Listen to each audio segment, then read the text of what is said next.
Have you ever noticed how within maybe, I don't know, 5 minutes of being around your extended family, you just kind of revert right back to your childhood self? Oh, absolutely. It happens to everyone. Right. I mean, you could be this completely successful, fully independent adult, managing a team of people, paying a mortgage, making these really complex life decisions. Yeah. But the second you step through your parents' front door and just sit down at the dinner table, you are suddenly like the moody teenager all over again. You're right back in it. Exactly. Or, maybe you become the overly responsible peacekeeper just desperately trying to manage everyone's mood. Or you're the sibling who somehow takes the blame for literally everything that goes wrong, even if it's just like burnt toast. Yeah, it's a very real thing.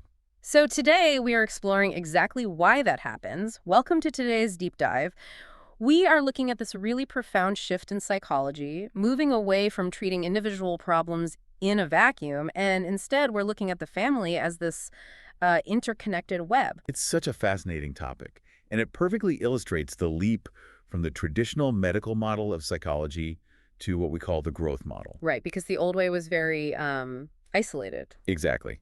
For decades, the standard approach was basically to view psychological distress the same way a doctor would view a broken bone. Like a strictly physical problem. Yeah. You have a patient, they have a symptom, so you isolate the patient and you fix them.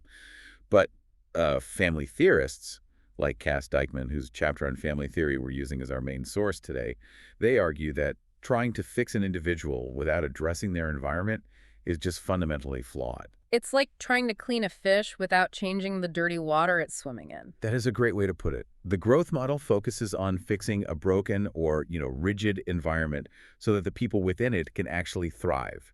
You are not treating a sick person, you are treating a stuck system. Okay, let's unpack this.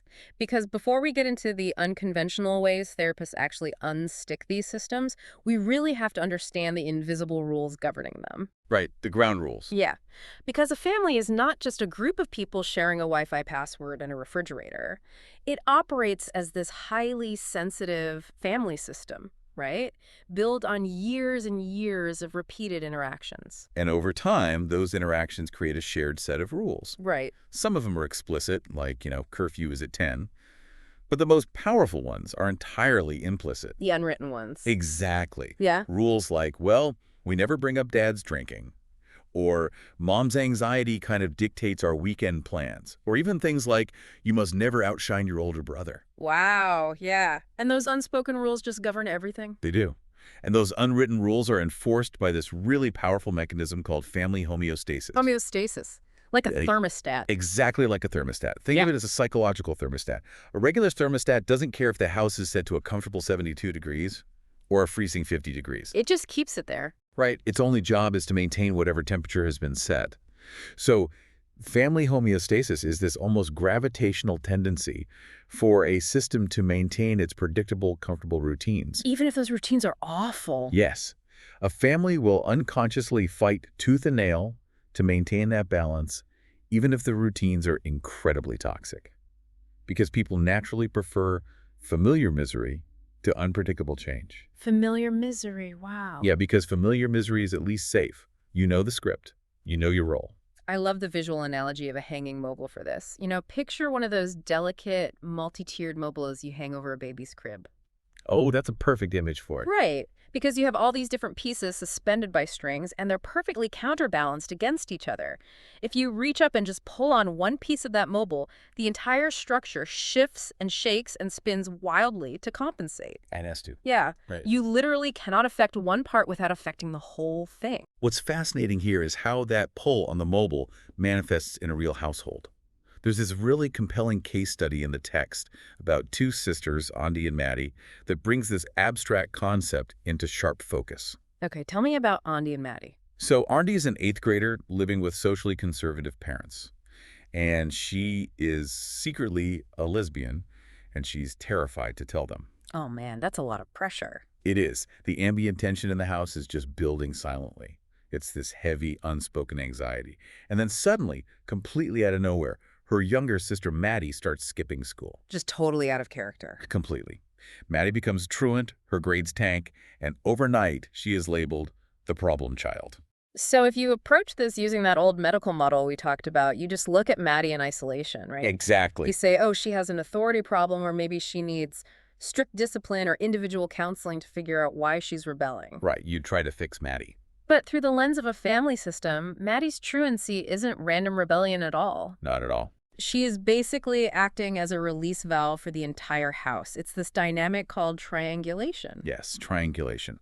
The tension between Andi and her parents has reached this explosive threshold, right?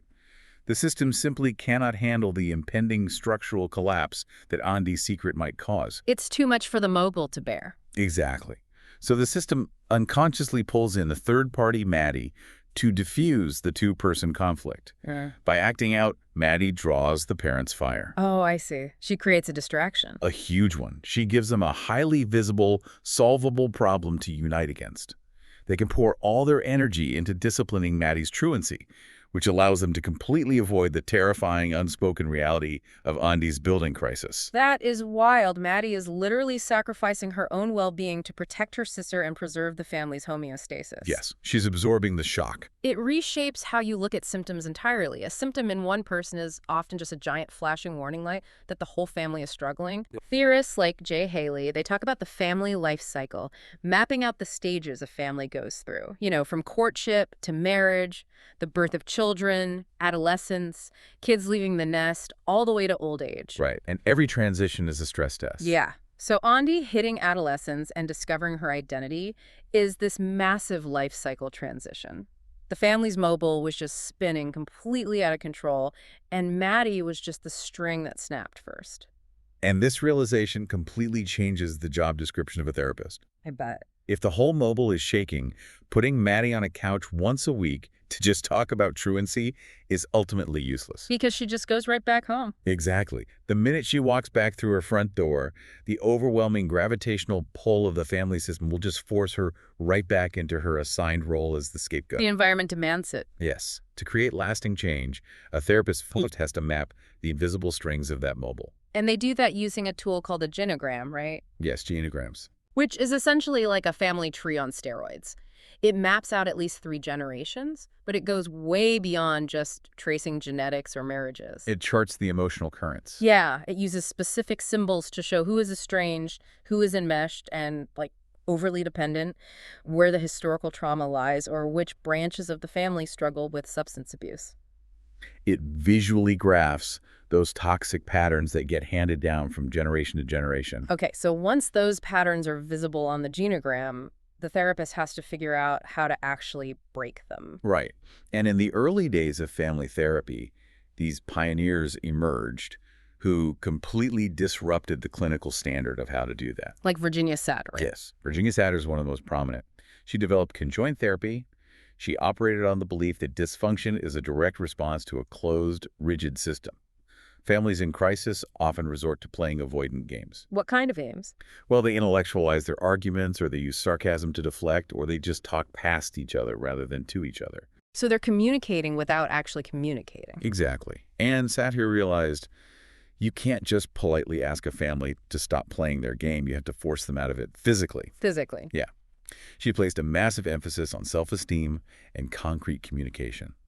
In her sessions, she would literally make family members move their chairs, sit knee to knee, look each other directly in the eye, and hold hands.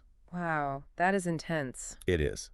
If a father was using intellectual jargon to avoid emotional intimacy with his son, she would stop the conversation right there and force the physical connection, making the emotional reality just undeniable. So she wouldn't let them hide behind their words. Right. She was incredibly warm, but she was uncompromising when it came to breaking those avoidant habits. Okay, so her approach was highly empathetic, even if it was direct.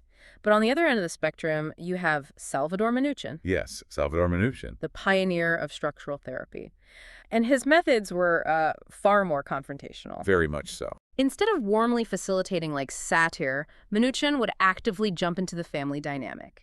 He would act as a provocateur, alternating between just sitting back and observing and then purposely unbalancing the system. He'd stir the pot. Yeah. He might deliberately take the side of a rebellious teenager just to outrage the parents, pushing their buttons and intentionally creating stress right there in the therapy room. But wait, that seems incredibly counterintuitive. It does, yeah. We usually think of a therapist as this neutral, calming sounding board. Jumping into a fragile, struggling family and purposely pouring gasoline on the fire sounds really risky. It borders on intrusive. I get that. Why would a professional intentionally unbalance a family that is already there asking for help? Well, to Mnuchin, the family is stuck in a powerful, self-sustaining loop. If a therapist just acts as a passive, nodding observer, the family system will simply absorb the therapist. Oh, like they just bring them into the dysfunction. Exactly. They will turn the therapist into a referee for their existing game, and a homeostasis will win. The familiar misery wins out. Right. Mnuchin believed that the only way to shatter that homeostasis is to introduce a level of stress that the family cannot manage using their old, maladaptive habits. So he breaks their tools. Basically, by unbalancing them, he creates a crisis of interaction. The family is forced, in real time, to find new, healthier ways of restructuring their hierarchy and communicating, because the old ways are suddenly failing them right in front of this provocateur. Here's where it gets really interesting. Because Mnuchin's approach assumes the family will actually engage with the stress, Yeah. right? Yes, that they'll fight back or react. But what do you do when a family's defense mechanism is to just stubbornly agree with the therapist, nod their heads, go home, and change absolutely nothing? The passive resistors. Yeah. When a system is so resistant to help that they just quietly fight the process every step of the way, you need Jay Haley's approach, strategic therapy. Yes. Haley took a radically different path. He argued that clients don't actually need profound insight into their past to heal. Which goes against everything we think about therapy. Totally. He said, you don't need a grand aha moment about your childhood trauma to stop a destructive behavior. You simply need to change the sequence of interactions. Haley focused entirely on outmaneuvering the family's resistance. And his primary weapon for doing that was the paradoxical directive. Yes. Let's say a couple comes in with severe intimacy issues. They are trapped in this bitter, endless power struggle over sex, filled with pressure, anxiety, and resentment. A very common scenario. Right. Now, a traditional therapist might try to talk them through the underlying anxiety, maybe unpack their childhoods.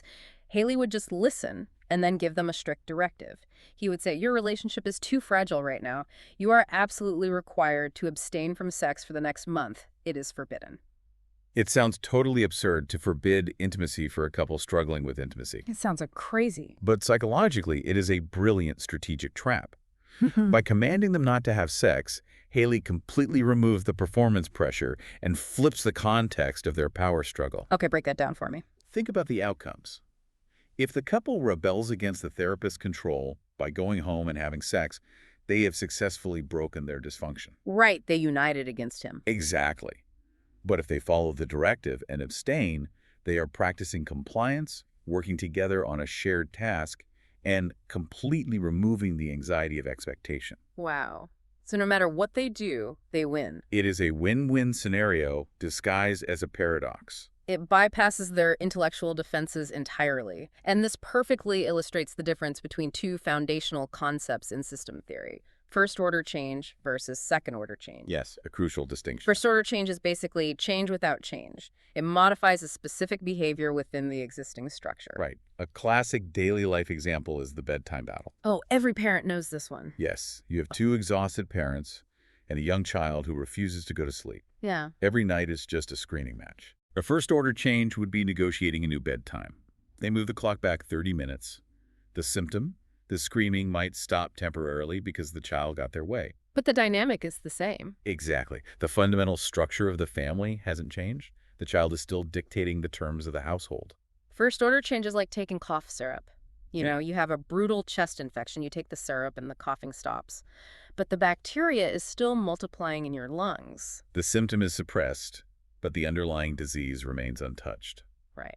Second-order change is taking the antibiotics. It is a change of change. It actually alters the fundamental structure and the implicit rules of the family system itself. So in the bedtime scenario, a second-order change has nothing to do with the clock. And what does it look like then? It involves shifting the parental hierarchy. The parents unite, they establish a firm boundary, and they remove the power struggle entirely. So the child no longer feels the need or the ability to challenge their authority. The mobile is rebalanced. Exactly. The structure transforms, and as a result, the bedtime battles permanently evaporate. To see how all of this mapping the system, bypassing defenses, and driving for that real second-order change comes together in real life, we can look at an incredibly moving case study from the chapter. It involves a woman named Clarita. If we connect this to the bigger picture, Clarita's case highlights why Ken Hardy's multicultural relational perspective is so crucial. Right, because context matters. Immensely. Hardy points out that a client's culture is never just background noise. It is a dynamic, pervasive force that dictates how a family functions and how they heal. You simply cannot separate a family system from the broader cultural system they inhabit. Okay, so let's look at Clarita. She is a mother originally from Puerto Rico. She is suffering from persistent depressive disorder, which is rooted in a post-traumatic response to severe physical abuse from her ex-husband, Mark. A really heavy background. Extremely. She is raising several children, and the identified patient, the one actually displaying the symptoms that brings them in, is her 6-year-old daughter, Brittany. Like Maddie in the earlier example. Exactly. Brittany is acting out violently, throwing tantrums, and exhibiting severe behavioral problems. This truancy and aggression is what finally brings the family to therapy at a community clinic. And they're matched with 2 bilingual counselors. Facing the situation, the counselors know that standard approaches will absolutely fail.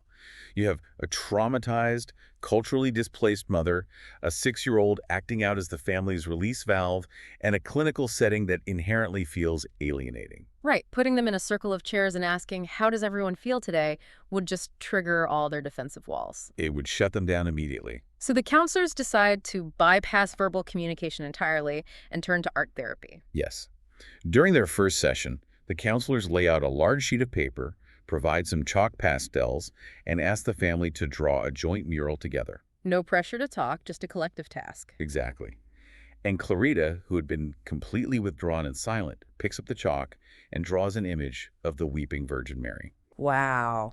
And that single image completely shifts the gravity in the room, doesn't it? It changes everything. Because Clarita's older children immediately recognize the immense cultural and spiritual weight of that icon. In Puerto Rican Catholic culture, the Weeping Virgin Mary represents profound, sacred sorrow. It's a very powerful symbol. Yeah, and the moment that image appears on the paper, the family's invisible wall just crumbles. It opens the door for a visceral, shared moment of grief. The family gathers around the drawing, physically connecting, acknowledging their mother's suffering and their own shared trauma in a concrete, visible way for the very first time. And that shared recognition facilitated a profound second-order change. The counselors didn't spend the session teaching Brittany a behavioral coping mechanism for her tantrums. They didn't just give her the cough syrup. Right, they didn't aim for a first-order Band-Aid. Mm. By utilizing a deeply resonant cultural symbol, they shifted the emotional structure of the family. Brittany's tantrums began to subside almost immediately. Because her role changed. Exactly. She no longer needed to act out to draw attention to the family's unacknowledged pain. The pain was finally externalized and validated right there on the mural. And the structural shift was incredibly tangible. By their 6th session, Clarita had found her footing again. She rebuilt strict, healthy boundaries against her abusive ex-husband. She reintegrated into her local parish, finding a supportive community and a sense of peace she hadn't experienced in years. The entire Mobley had been shaken up, and it settled into a newly balanced, healthy state. It's a beautiful demonstration of systemic healing. But while viewing the family as an interconnected web is powerful, it is not like a universally applicable magic wand, is it? No, absolutely not. There are firm guardrails, and treating the system can sometimes be the absolute wrong approach. Yeah, because the history of family therapy has some pretty glaring blind spots. In its early days, the foundational theories were built almost exclusively around the Anglo-Saxon intact nuclear family.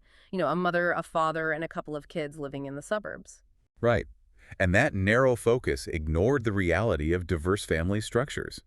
Consider the really strong multi-generational networks often found in African-American families or traditional Chinese families, where grandparents, ancestors, and extended relatives play central, authoritative roles in daily life. They're part of the immediate system. Yes. And if a therapist takes an Anglo-Saxon template and forces it onto those families, perhaps pathologizing a deeply involved grandmother as being inappropriately enmeshed, they aren't healing the family. They're breaking it. They're causing harm by attacking a cultural strength. And that brings up a critical ethical boundary. The foundational rule for any counselor is do no harm. So when do we look at a situation and decide that the family system approach needs to be completely abandoned? This raises a really important question about safety. The absolute hard line for systemic therapy is the presence of an active perpetrator of abuse. Like domestic violence. Yes, such as in cases of ongoing intimate partner violence. You must exclude families from conjoined treatment if active abuse is occurring. Because putting them in a room together and treating it as a family dynamic issue is incredibly dangerous. It is lethal. If one person is actively harming another, either physically or psychologically, framing that violence as a systemic issue implies a shared responsibility. Right. It's like saying, well, what did you do to upset the mobile? Exactly. It risks shifting the blame onto the victim, suggesting that their behavior or their role in the system somehow triggered the abuser's violence.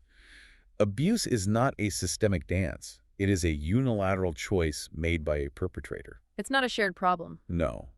It requires individual intervention, legal boundaries, and securing the physical safety of the victim. You cannot utilize a growth model in an environment where survival is the immediate concern. You can't worry about balancing the mobile when one of the strings is actively trying to cut the other. Safety has to come before systemic restructuring. Exactly. The environment must be safe before it can be expected to grow. So what does this all mean? We've covered a massive shift in how to view human behavior today. We've moved away from looking at our personal struggles or our family members' behaviors as isolated individual failures. We're zooming out. Yeah.